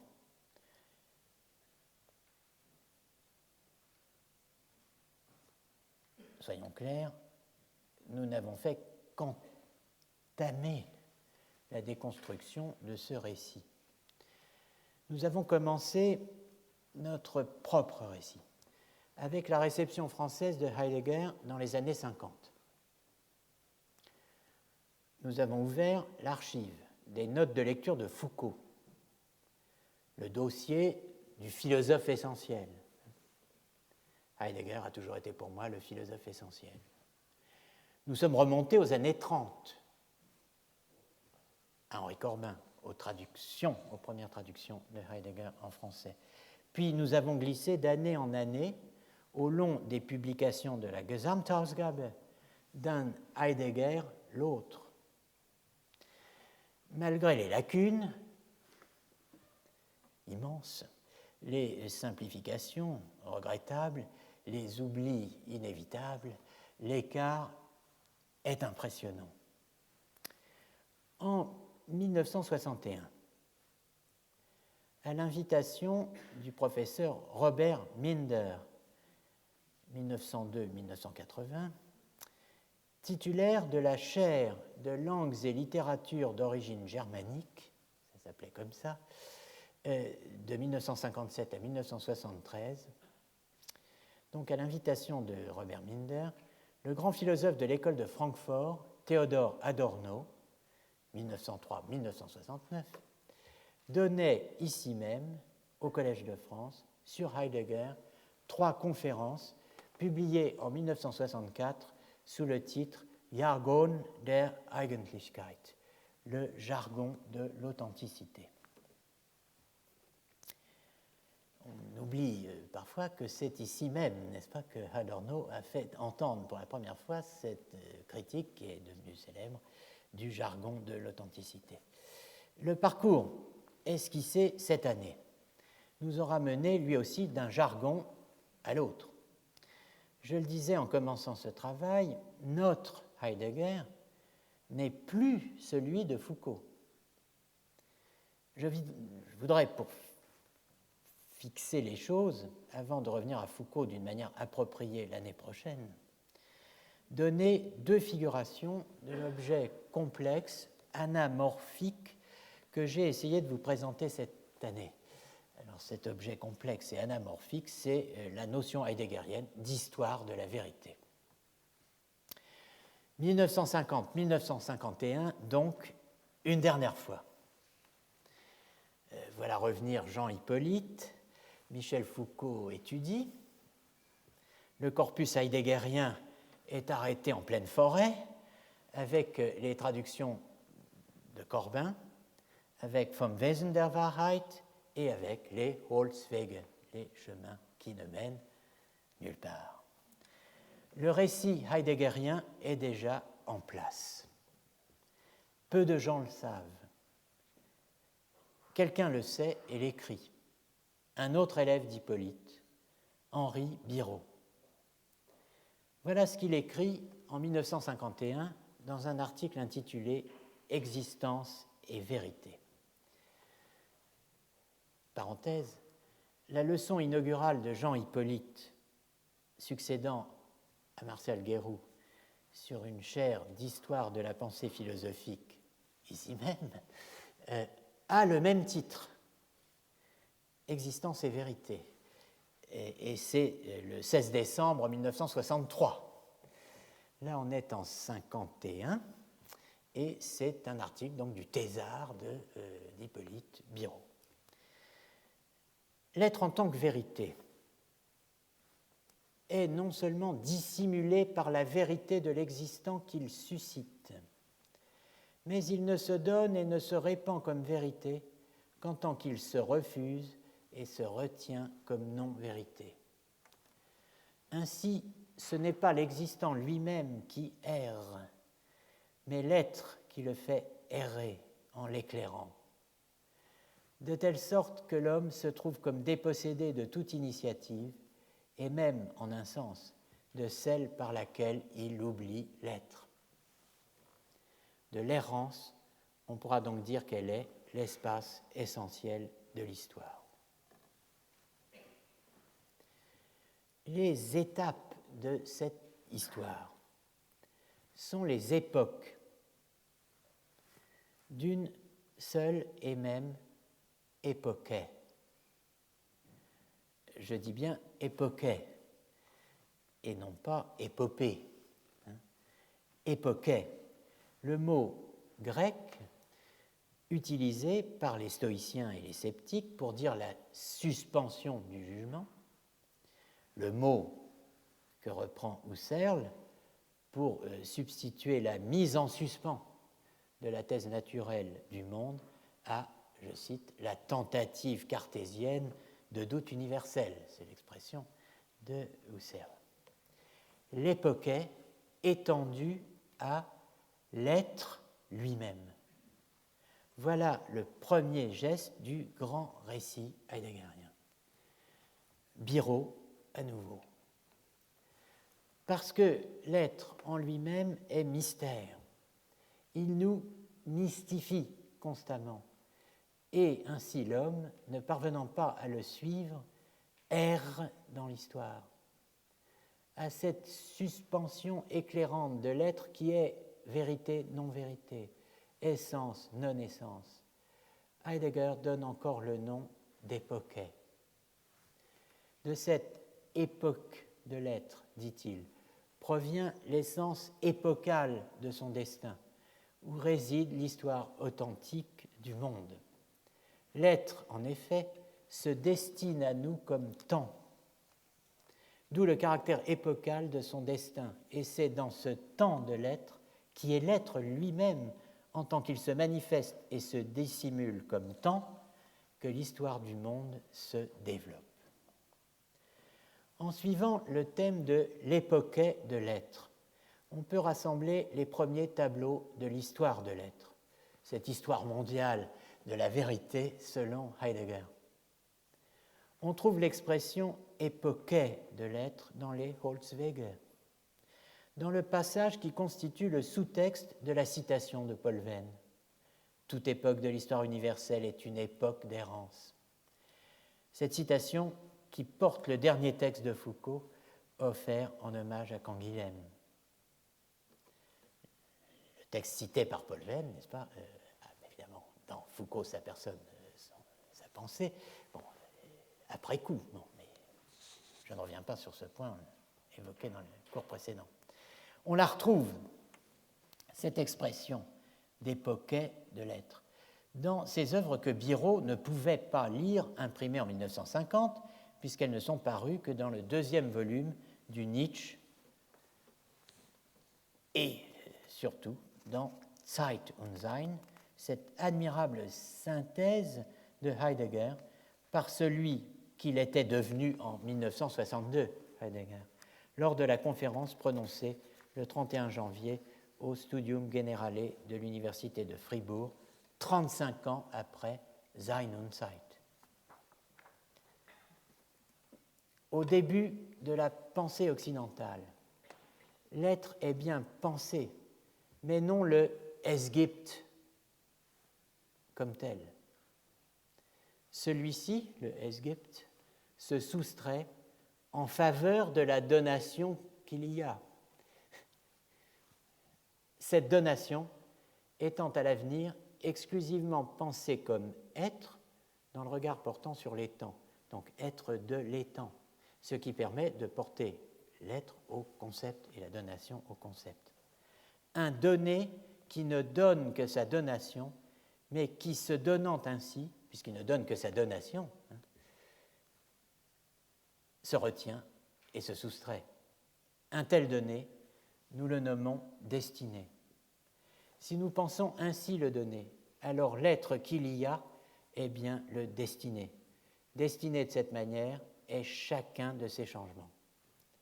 L'historique dans l'histoire de l'être se détermine à partir du caractère destinal d'une destination et non à partir d'un cours de l'histoire entendu dans un sens indéterminé. Histoire de l'être veut dire destination de l'être. Et dans ces destinations, aussi bien le destiné que le S, il, qui destinent, font halte, c'est-à-dire contiennent et retiennent leur propre manifestation. Faire halte se dit, en grec, époché, d'où la locution d'époque de la destination de l'être. Époque ne veut pas dire ici une période de temps dans le cours de ce qui arrive, mais le trait fondamental du destiné, à savoir chaque fois faire halte et se retenir en faveur de la perceptibilité de la donation, c'est-à-dire en faveur de l'être dans le regard dirigé sur la fondation de l'étang. Comment passe-t-on d'une époque à l'autre ? Rappelez-vous la 6e question du séminaire de Tottenhauberg, question 4, page 89, évoquée ici même le 13 mars dernier. Par quoi est déterminer la suite des époques, die Abfolge des Epochen. D'où se détermine cette libre suite, diese freie Folge. Pourquoi la suite est-elle précisément celle-ci? Warum ist die Folge gerade diese Folge? Y a-t-il ce que Foucault appelle des règles de formation? Le passage est-il nécessaire? La suite des époques est-elle contingente? Ni nécessaire, ni contingente, répond Heidegger, destinale, et pour cela toujours plus recouverte, obstruée, obscurcie. D'où cette reformulation de la déconstruction, déconstruire, défaire les couvertures, pour pourvoir la pensée d'un regard avant-coureur dans ce qui alors se dévoile comme destinement de l'être. Nur der Abbau dieser Verdeckungen, dies meint die Destruktion, verschafft dem Denken einen vorläufigen Einblick in das, was sich dann als das Seinsgeschick enthüllt. Défaire les couvertures pour pouvoir la pensée d'un regard avant-coureur dans ce qui alors se dévoile comme destinement de l'être. Projet qui peut-être tient en un seul mot, déthéologiser la pensée. Le temps a passé depuis les premiers cours de Henri Biraud, que j'ai eu le plaisir de suivre dès sa première leçon en Sorbonne en l'année académique 68-69. Il n'avait pas encore sa thèse, ce qui prouve que l'ancien thésard d'Hippolyte avait peut-être médité les déclarations de Heidegger sur les examens. Mais je l'ai vu soutenir sa thèse, en même temps que tous ses étudiants qui l'accompagnaient dans cette circonstance. C'était une scène très étonnante, je dois dire. Beaucoup de textes sont parus, donc, dont nous ne pouvions pas, à l'époque, imaginer, je ne dis même pas le contenu, mais la simple existence.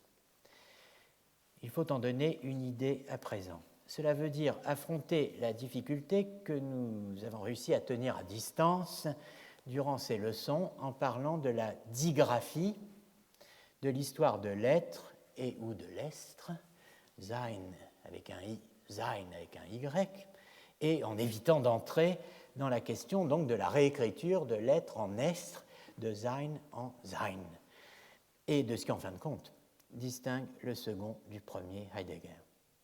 Comment affronter cela? Peut-être en donnant un exemple de scansion de l'histoire de la philosophie dans les deux récits. Plus simplement encore, en les montrant coordonnés dans un seul schéma. Pareil schéma se trouve dans le paragraphe 26 de Die Geschichte des Seins, avec un Y, texte daté par son éditeur Peter Travny des années 1938-1940. Le titre du paragraphe 26 du traité intitulé Die Geschichte des Seins est Die Geschichte des Seins. Ce n'est pas le seul d'ailleurs qui porte ce titre, ce qui donne au bout d'un certain temps une impression de déjà vu. Le paragraphe 28 qui porte le même titre nous indique ce qu'il faut entendre par Sein avec un Y, précisément l'articulation du premier et de l'autre commencement. Erster Anfang, Aufgang, Idee, Machenschaft, anderer Anfang, Ereignis, das Sein. En français, premier commencement, naissance, idée, machination, autre commencement, avènement, cela c'est l'astre. Le paragraphe 26 déploie les figures, ou plutôt, reprenons le terme des Holzwege et de Zeit und Sein, le paragraphe 26 déploie les époques de l'histoire de l'être et ou de l'estre. Je conserve la digraphie car ces figures-là appartiennent aux deux récits, aux deux scansions. C'est-à-dire que les deux récits commencent de la même façon. Sein, physis, idea, ousia, energeia, actus. Das ist Wirklichkeit, réalité effective. Perceptum, Vorgestelltheit, Repräsenteité. Objektum, Gegenständlichkeit, objectité. Cela, l'articulation du perceptum et de l'objectum comme Vorgestelltheit et Gegenständlichkeit, c'est la subjectivité au sens A, premier sens de la subjectivité. Ensuite, Wirklichkeit, c'est-à-dire Energeia, c'est-à-dire vis primitiva activa, Leibniz. Puis, Wille und Vernunft, volonté et raison. Deutscher Idealismus, idéalisme allemand, c'est subjectivité B, c'est-à-dire la deuxième configuration de la subjectivité. Vous vous rappelez que j'ai parlé de métaphysique de la subjectivité. Descartes incarne tacitement la subjectivité A. Leibniz, cheville ouvrière de la subjectivité B, étant le seul philosophe nommément évoqué. Relève donc de l'histoire de l'être et de l'histoire de l'estre tout ce dispositif.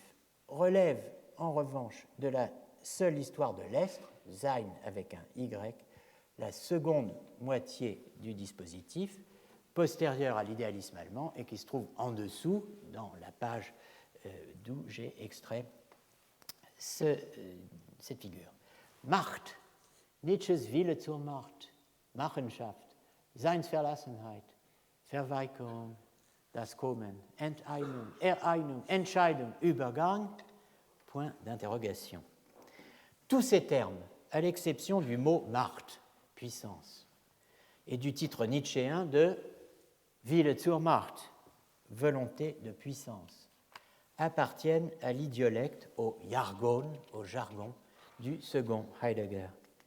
Machination, Machenschaft, abandon de l'être, Seinsverlassenheit, refus, Verweigerung, venue, das Kommen, désappropriation, Enteignung, appropriation, Ereignung, décision, Entscheidung, Übergang, passage. Le seul mot qui puisse vous être éventuellement familier, si vous n'êtes pas lecteur assidu de la Gesamtausgabe, est le terme Machenschaft, la machination. Il joue un rôle important, essentiel, capital, décisif dans l'interprétation de la dimension politique, éventuellement raciste et certainement antisémite de l'histoire de l'Estre. Je n'aborde pas la question à présent. Je note que le scénario présenté dans la seconde moitié du schéma du paragraphe 26 est développé d'une manière plus explicite et un peu différente au paragraphe 58. Die Wesensbestimmung der Macht, la détermination essentielle de la puissance. Die Stufen des seinsgeschichtlichen Denkens, das die Macht im Wesen zu denken versucht und in dessen eigener Geschichte das Wesen der Macht erfragt wird und allein erfragbar bleibt, lassen sie durch diese Folge anzeigen. Sein als Wirklichkeit, Wirklichkeit als Subjektität, die Subjektität als der Wille zur Macht, der Wille zur Macht als Sein, das Sein als Macht, die Macht als Machenschaft, die Machenschaft als Loslassung des Seienden an es selbst. Les étapes de la pensée historiale de l'être, qui tente de penser la puissance en son essence, et dans l'histoire même de laquelle la puissance est questionnée et n'est que là questionnable, se peuvent indiquer par la séquence, la suite, la Folge suivante. L'être comme actualité, l'actualité comme subjectivité, la subjectivité comme volonté de puissance, la volonté de puissance comme être, l'être comme puissance, la puissance comme machination, la machination comme abandon de l'étang à lui-même, ce qui correspond au temps de la désolation et de la dévastation de la terre. Qu'est-ce qui distingue les deux récits ? La première moitié du schéma du paragraphe 26 et la seconde moitié que nous avons eue sous les yeux. Donc, la première moitié et la seconde moitié. Qu'est-ce qui les distingue, cette première moitié et cette seconde moitié, et évidemment, correspondant à la seconde moitié, ce qui est donné dans le paragraphe 58. C'est la même chose. Eh bien, l'ensemble des séquences Folgen proposées par Heidegger pour penser l'histoire de l'être, entendue comme histoire de l'être, est à l'évidence orientée par la volonté de puissance nietzschéenne. Pour ce qui concerne Descartes, cela a une conséquence importante. Dans la perspective de l'histoire de l'être, Sein avec un Y, Descartes est non seulement lu à partir de Kant, comme c'est souvent le cas chez Heidegger, et même plus précisément à partir de l'interprétation schellingienne de la place de Descartes et du cartésianisme dans l'histoire de la philosophie, mais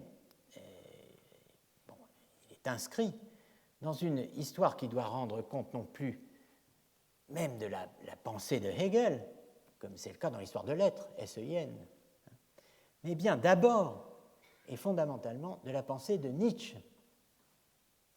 Ce n'est donc pas par hasard que Die Metaphysik als Geschichte des Seins, la métaphysique comme histoire de l'être, l'un des textes auxquels je me suis le plus souvent référé pour présenter les thèses de Heidegger sur la subjectivité, l'articulation entre subjectivité et subjectivité, ce n'est pas un hasard si ce texte figure dans le second volume du Nietzsche.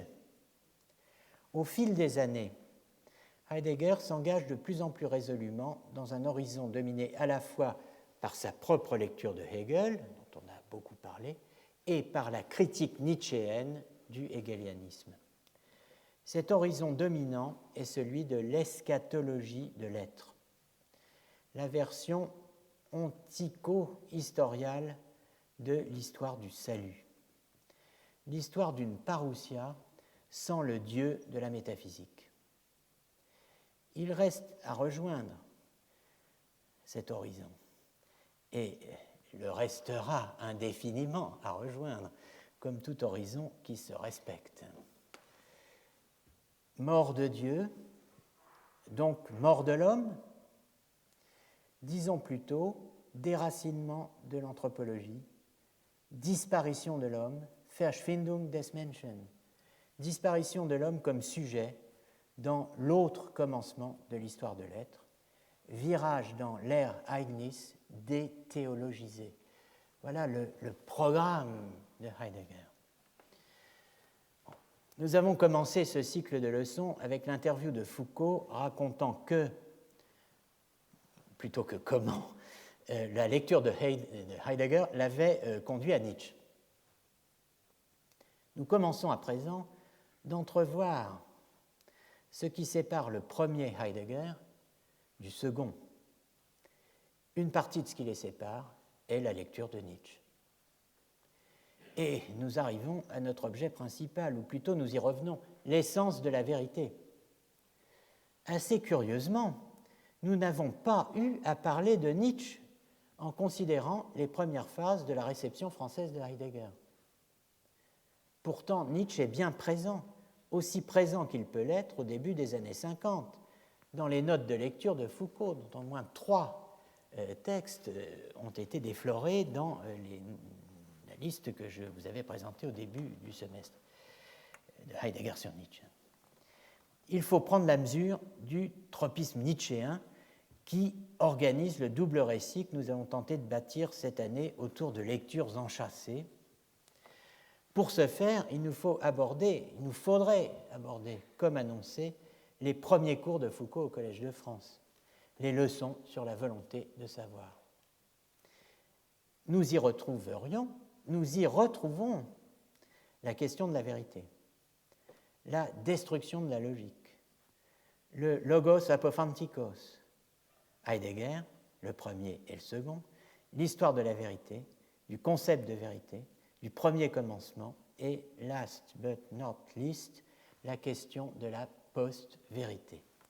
Ce sera un des aspects du travail que nous présenterons l'année prochaine comme deuxième phase de la Destructio Destructionis sous le titre « Les jeux de la vérité ».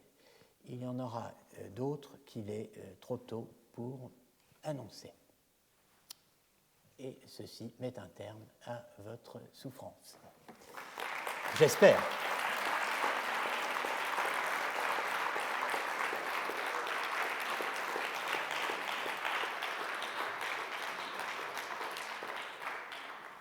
Nous avons beaucoup parlé de fleuves. Voici le Neckar. Voici la maison de M. Zimmer, le menuisier, à Tübingen, où Hölderlin est resté enfermé 1 mois, 2 mois, 3 mois, 36 ans, regardant le Neckar passer.